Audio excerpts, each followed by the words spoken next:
Hi, ಎಲ್ಲರಿಗೂ ನಮಸ್ಕಾರ. ಎಲ್ಲರಿಗೂ ನಮ್ಮ ಕಿಚನ್ಗೆ ಸ್ವಾಗತ. ದಯವಿಟ್ಟು ಸಬ್ಸ್ಕ್ರೈಬ್ ಮಾಡಿ, ಶೇರ್ ಮಾಡಿ ಮತ್ತು ಕಮೆಂಟ್ ಮಾಡಿ. ಇವತ್ತು ನಾವು ನೋಡ್ತಾ ಇರೋ ರೆಸಿಪಿ ಬೆಂಡೆಕಾಯಿ ಹುಳಿ.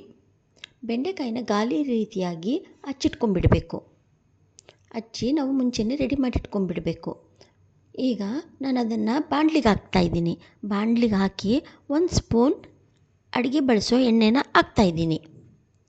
ಈಗ 1 ಸ್ಪೂನಷ್ಟು ಪುಡಿ ಉಪ್ಪನ್ನು ಹಾಕ್ತಾಯಿದ್ದೀನಿ. ಪುಡಿ ಉಪ್ಪು ಮತ್ತು ಎಣ್ಣೆ ಎರಡನ್ನು ನಾನು ಈ ಬೆಂಡೆಕಾಯಿ ಪೀಸ್ಗಳಿಗೆ ನಾನು ಹಾಕ್ತಾಯಿದ್ದೀನಿ. ಹಾಕ್ಬಿಟ್ಟು ಚೆನ್ನಾಗಿ ಕೆದಕಬೇಕು. ಏನಕ್ಕೆ ಹಾಕ್ತೀವಿ ಅಂತ ಅಂದರೆ, ಉಪ್ಪು ಹಾಕಿದಾಗ ಅಂಟು ಲೋಳೆ ಎಲ್ಲ ಬೇಗ ಹೋಗಿಬಿಡುತ್ತೆ. ಎಣ್ಣೆ ಹಾಕಿದಾಗ ತಳ ಹತ್ತೋದಿಲ್ಲ. ಈ ಉದ್ದೇಶಕ್ಕಾಗಿ ಈ ಎರಡನ್ನು ಹಾಕ್ತೀವಿ. ಚೆನ್ನಾಗಿ ಕೆದಕಬೇಕು. 3 ನಿಮಿಷ 3 ಮತ್ತು 4 ನಿಮಿಷ ಆಗೋ ಹೊತ್ತಿಗೆ ಈ ಥರ ಅಂಟು ಕಾಣಿಸುತ್ತೆ. ಇನ್ನು 4ರಿಂದ 8 ನಿಮಿಷ ಅಷ್ಟೊತ್ತಿಗೆ ಇನ್ನೂ ಜಾಸ್ತಿ ಅಂಟು ಬಂದು ಅದು ಹೋಗಿಬಿಡುತ್ತೆ 8ನೇ ನಿಮಿಷಕ್ಕೆ. ಈ ಥರ ಕೆದಕೊಳ್ಳಿ. ಈಗ ಇನ್ನೊಂದು ಬಾಣಲಿಗೆ ಆಯಿಲ್ ಹಾಕ್ಕೊಂಡು ಸಾಸಿವೆ ಹಾಕ್ಕೊಳ್ಳಿ, ಜೀರಿಗೆ ಹಾಕ್ಕೊಳ್ಳಿ, ಮತ್ತು ಕರಿಬೇವು ಹಾಕ್ಬಿಟ್ಟು ನಾವು ಸಿಡಿಸ್ಬೇಕು. ಈ ಒಗ್ಗರಣೆನ ನಾವು ರೆಡಿ ಮಾಡ್ಕೋಬೇಕು. ಈಗ ಕರಿಬೇವು ಸೊಪ್ಪು ಹಾಕಿ ಅದು ಸಿಡಿದ ನಂತರ ಇಂಗನ್ನು ಹಾಕಬೇಕು. ಇಂಗು ಹಾಕಲೇಬೇಕು, ಅದೇ ಟೇಸ್ಟ್ ಕೊಡುತ್ತೆ. ಇಂಗು ಹಾಕಿದ್ಮೇಲೆ 1 ನಿಮಿಷ ಬಾಡಿಸಿದ್ಮೇಲೆ ನಾವು ಮುಂಚೆನೇ 4 ಗೋಲಿಯಷ್ಟು ಗಾತ್ರದ ಹುಣಸೆಹಣ್ಣು ರೆಡಿ ಮಾಡಿ ಹಿಂಡಿ ರಸ ತೆಗೆದು ಇಟ್ಕೊಂಡಿದ್ದೀನಿ. ಅದನ್ನು ಈಗ ಅದಕ್ಕೆ ಒಗ್ಗರಣೆಗೆ ನನಗೆ ಸೇರಿಸ್ತೀನಿ. ಒಗ್ಗರಣೆಗೆ ನನಗೆ ಹುಣಸೆ ರಸ ಹಾಕ್ತಾಯಿದ್ದೀನಿ. ಹುಣಸೆ ರಸ ಹಾಕಿ ಅದು ಒಂಚೂರು ಬಿಸಿ ಆಗ್ತಾಯಿದೆ ಅಂದಾಗ ನಾನು ಅಚ್ಕಾರದ ಪುಡಿ ಹಾಕ್ತೀನಿ. ಅಚ್ಕಾರದ ಪುಡಿ ನಾನು 1 ಸ್ಪೂನಷ್ಟು ಹಾಕ್ತಾಯಿದ್ದೀನಿ. ಮತ್ತು ಅರಿಶಿನ ನಾನು 1 ಸ್ಪೂನಷ್ಟು ಹಾಕ್ತಾಯಿದ್ದೀನಿ. ಅದಾದಮೇಲೆ ನಾನು ಸ್ವಲ್ಪ ಕೆದಕ್ತೀನಿ. ಅಚ್ಕಾರದ ಪುಡಿ 1 ಸ್ಪೂನು, ಅರಿಶಿನ 1 ಸ್ಪೂನ್ ಹಾಕಿದ್ದೀನಿ. ಈಗ ಸಾಂಬಾರು ಪೌಡ್ರು ನಾನು 2 ಸ್ಪೂನಷ್ಟು ಹಾಕ್ತಾಯಿದ್ದೀನಿ.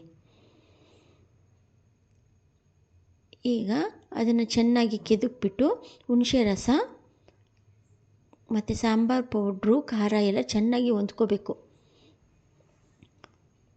ಈ ಥರ ಕೆದಕಿ ಚೆನ್ನಾಗಿ ಮಿಕ್ಸ್ ಆದಮೇಲೆ ನಾವು ಚೂರು ಕುದಿಯಕ್ಕೆ ಬಿಡಬೇಕು.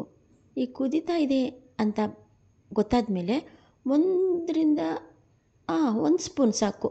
1 ಸ್ಪೂನಷ್ಟು ಚಿಕ್ಕ ಸ್ಪೂನಲ್ಲಿ ಮೆಣಸಿನ ಪುಡಿ, ಚಿಕ್ಕ ಸ್ಪೂನಲ್ಲಿ 1 ಸ್ಪೂನಲ್ಲಿ ಜೀರಿಗೆ ಪುಡಿ, ಚಿಕ್ಕ ಸ್ಪೂನಲ್ಲಿ 1 ಸ್ಪೂನು ಮೆಣಸಿನ ಪುಡಿ, ಚಿಕ್ಕ ಸ್ಪೂನಲ್ಲಿ 1 ಸ್ಪೂನು ಜೀರಿಗೆ ಪುಡಿ ಎರಡನ್ನು ಮಿಕ್ಸ್ ಮಾಡಿದ್ದೀನಿ. ಈಗ ನಾನು ಚೆನ್ನಾಗಿ ಕೆದಕಬೇಕು. ಇನ್ನೂ ಅದು ಕುದಿ ಬರಬೇಕು.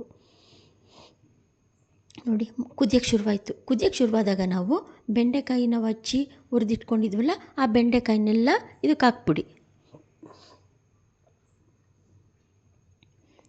ಎಲ್ಲ ಬೆಂಡೆಕಾಯಿನ ಈ ಹುಳಿ ಮತ್ತು ಖಾರ ಸೇರಿರೋ ನೀರಿಗೆ ಹಾಕ್ಬಿಟ್ಟು ಚೆನ್ನಾಗಿ ಕೆದಕಿ. ಈಗ ಅದು ಹುಣಸೆ ನೀರನ್ನು ಅಬ್ಸರ್ವ್ ಮಾಡಿಕೊಂಡು ಬೇಯಬೇಕು. ಅದು ಆಲ್ರೆಡಿ ಮುಂಚೆನೇ ಬೆಂದಿರುತ್ತೆ, ಆದರೂ ಕೂಡ ಈ ಹುಣಸೆ ನೀರು ಮತ್ತು ಖಾರದ ನೀರಲ್ಲಿ ಅದು ಚೆನ್ನಾಗಿ ಬೇಯಬೇಕು. ಈಗ ಸ್ವಲ್ಪ ಬೆಲ್ಲ ಹಾಕಿದ್ದೀನಿ. ಈಗ ನಾನು ಕಾಯಿ ತುರಿ ಮತ್ತು ಕಡಲೆ ಮತ್ತು ಕೊತ್ತಂಬರಿ ಸೊಪ್ಪು ಮತ್ತು ಕರಿಬೇವು ಸೊಪ್ಪು ಮತ್ತು ಜೀರಿಗೆ ಮಿಕ್ಸರ್ ಮಾಡಿಟ್ಕೊಂಡಿರೋ ಪೇಸ್ಟನ್ನ ನಾನು ಇದಕ್ಕೆ ಸೇರಿಸ್ತಾ ಇದ್ದೀನಿ. ಕಾಯಿ ತುರಿ, ಕಡಲೆ,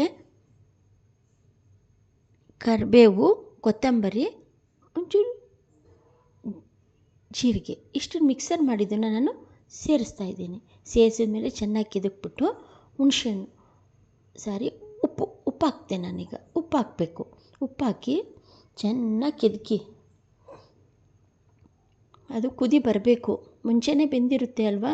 ಈಗ ಇನ್ನೊಂಚೂರು ಕುದಿ ಬರೋ ತನಕ ನಾವು ಕಾಯಬೇಕು.